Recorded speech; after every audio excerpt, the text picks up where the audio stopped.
नमस्कार, मैं हूं पंकज मटपाल और आज इस वीडियो में मैं दूंगा आपके कुछ प्रश्नों के उत्तर।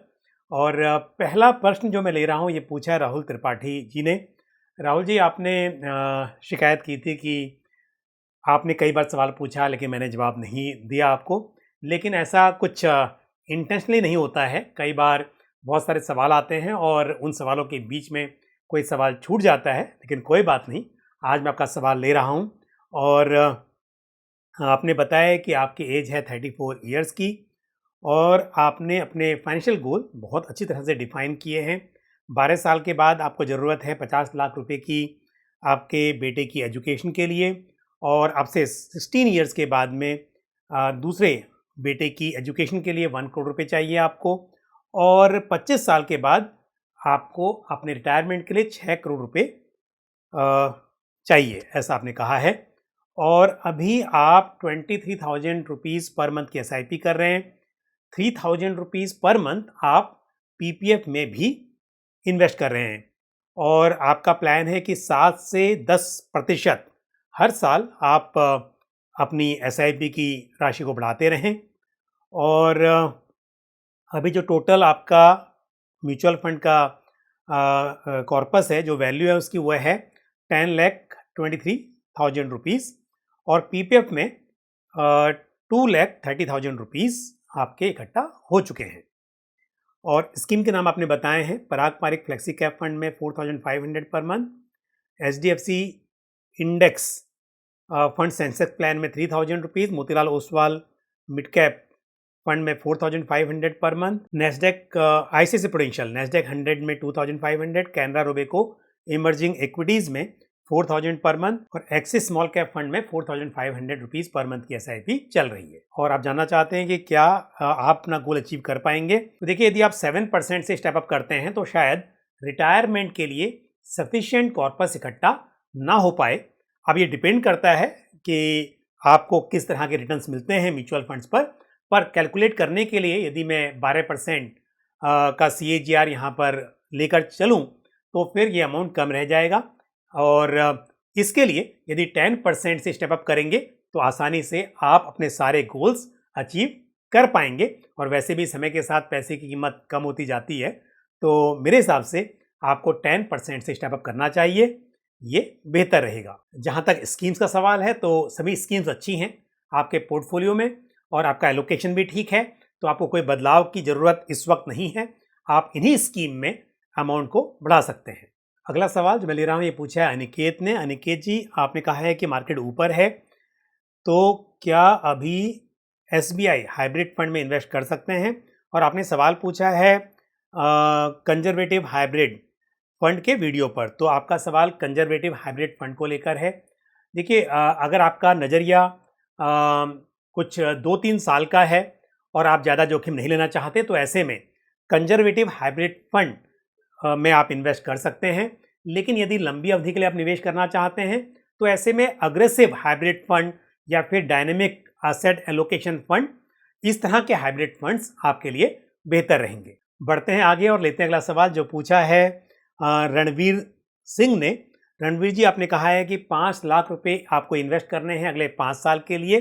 तो 5 साल का यदि नज़रिया है तो मेरे हिसाब से इस वक्त आप लार्ज कैप इंडेक्स फंड जैसे कि एक्सिस निफ्टी 100 इंडेक्स फंड में इन्वेस्ट कर सकते हैं, या फिर कुछ हाइब्रिड फंड्स जैसे कि Mahindra Manulife balance advantage fund, इस तरह का डायनेमिक एसेट एलोकेशन वाला फंड कंसिडर किया जा सकता है। और साथ ही ICICI prudential asset allocator fund of fund, ये भी एक सही चॉइस हो सकती है। बढ़ते हैं आगे और लेते हैं अगला सवाल जो पूछा है रोहित ने। रोहित जी, आपने बताया है कि आपका जो इन्वेस्टमेंट होराइजन है 20 इयर्स का है, और आपके पास फंड्स हैं ICICI prudential multi asset fund, उसमें 2,000 रुपीज़ पर मंथ के एसआईपी कर रहे हैं। एचडीएफसी मिड कैप फंड में 2,000, Nippon India small cap fund में 5,000, पराग पारिक फ्लेक्सी कैप फंड में 2,000, और जेएम फ्लेक्सी कैप फंड में 2,000 की आप एसआईपी कर रहे हैं। और आपने कहा है कि आपने HDFC Nifty 500 multi cap 50-25-25 index fund में लमसम इन्वेस्ट किया है 10,000 रुपीज़। तो मैं बता दूं कि आपका चुनाव सही है, और बिल्कुल यदि लंबी अवधि के लिए निवेश कर रहे हैं तो आपका जो निवेश है वो डाइवर्सिफाइड होना चाहिए across the sectors, across market cap, और आपने स्मॉल कैप, मिड कैप और लार्ज कैप सभी जगह इन्वेस्ट किया हुआ है, तो मेरे हिसाब से ये सही है। साथ ही मल्टी एसेट एलोकेशन फंड भी आपके पास में है, ये भी अच्छा है। बस एक चीज़ है कि आपने स्मॉल कैप में निवेश ज़्यादा किया हुआ है और उसके मुकाबले मिड कैप में कम है। स्मॉल कैप में लॉन्ग टर्म में बेशक अच्छी रिटर्न्स की उम्मीद रहती है, लेकिन यहाँ पर उतार चढ़ाव का जोखिम भी अधिक होता है। लेकिन जैसा आपने कहा कि 20 साल के लिए आप निवेश करना चाहते हैं, तो आप बेशक इसमें अपना इन्वेस्टमेंट कंटिन्यू कर सकते हैं। और साथ ही जेएम फ्लेक्सी कैप फंड जो है, ये अपनी कैटेगरी का एक अच्छा फंड है, और क्योंकि फ्लेक्सी कैप कैटेगरी में फ्लेक्सिबिलिटी होती है फंड मैनेजर के पास में कि वो किस तरह से एलोकेट करें large cap, mid cap, small cap में। और यदि यदि बात की जाए जेएम फ्लेक्सी कैप फंड की, तो इसका allocation large cap, mid cap और स्मॉल कैप सभी तरह के मार्केट कैप वाले शेयर्स में है, तो लॉन्ग टर्म के लिए ये एक अच्छा फंड है। अगला सवाल जो मैं ले रहा हूँ ये पूछा है संजीव ने। संजीव जी, आपने बताया कि आपकी एज है 55 ईयर्स और 5-6 साल के लिए आप इन्वेस्ट करना चाहते हैं 15,000 रुपया हर महीना, और क्योंकि अब सिर्फ 5-6 साल हैं और आप रिटायरमेंट के उद्देश्य से इन्वेस्ट कर रहे हैं, तो मेरी राय ये होगी कि आपको अधिक रिस्क नहीं लेना चाहिए। ऐसे में लार्ज कैप फंड्स और डायनेमिक एसेट एलोकेशन फंड्स या मल्टी एसेट एलोकेशन फंड ये आपके लिए सही रहेंगे। यदि 5,000 रुपये निवेश करना है तो एक फंड आप लीजिए एक्सिस निफ्टी 100 इंडेक्स फंड। ये एक लार्ज कैप पैसिव फंड है, इसमें 5,000 की आप एसआईपी कर लीजिए। साथ ही आप ICICI prudential multi asset fund में एसआईपी कर सकते हैं। नाम से पता चलता है कि ये मल्टीपल एसेट क्लासेस में इन्वेस्ट करता है, जैसे कि इक्विटी, डेट एंड गोल्ड, तो आप इसमें इन्वेस्ट कर सकते हैं। और 5,000 रुपये आप एक large and mid cap fund में इन्वेस्ट कर सकते हैं। Large and mid cap category में Motilal Oswal large and mid cap fund या Mahindra Manulife large and mid cap fund consider किया जा सकता है। और अगला सवाल जो मैं ले रहा हूँ ये पूछा है, आपका नाम यहाँ लिखा है अर्णव ब्लॉक्स।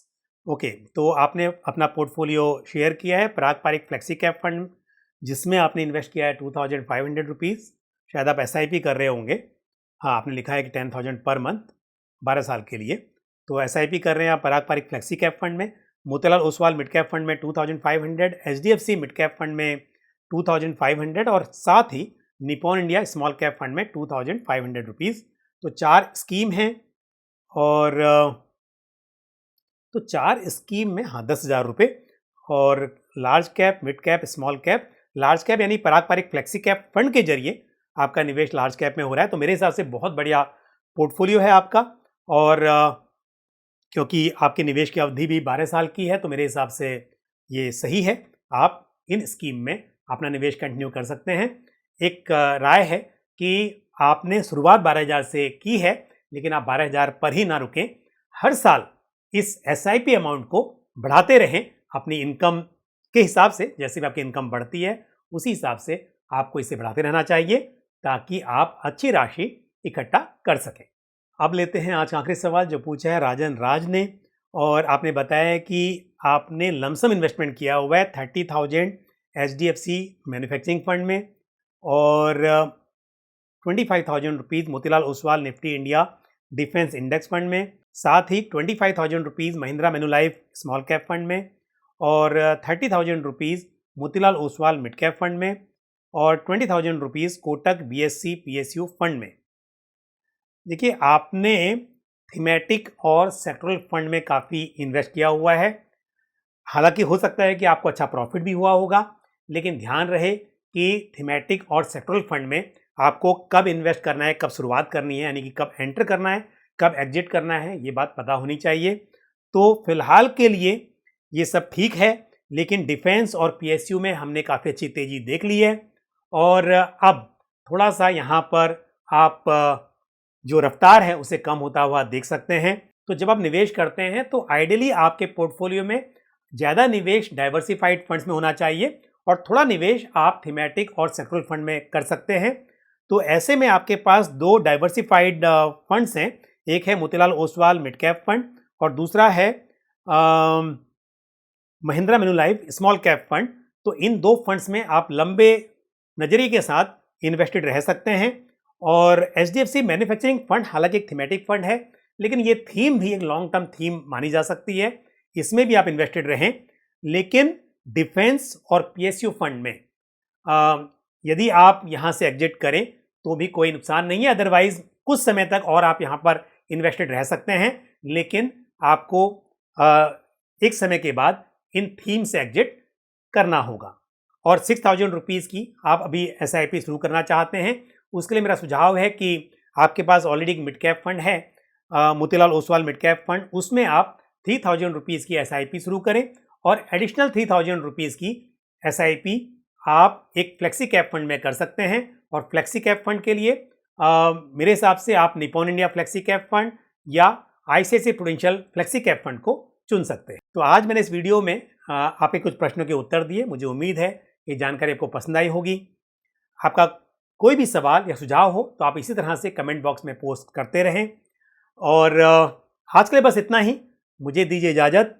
अगले वीडियो में फिर किसी इंपॉर्टेंट टॉपिक के साथ या फिर आपके सवालों के जवाब के साथ आपसे मुलाकात होगी। Thank you. जय हिंद। म्यूचुअल फंड निवेश बाजार जोखिमों के अधीन है। योजना से संबंधित सभी दस्तावेजों को ध्यान से पढ़ें।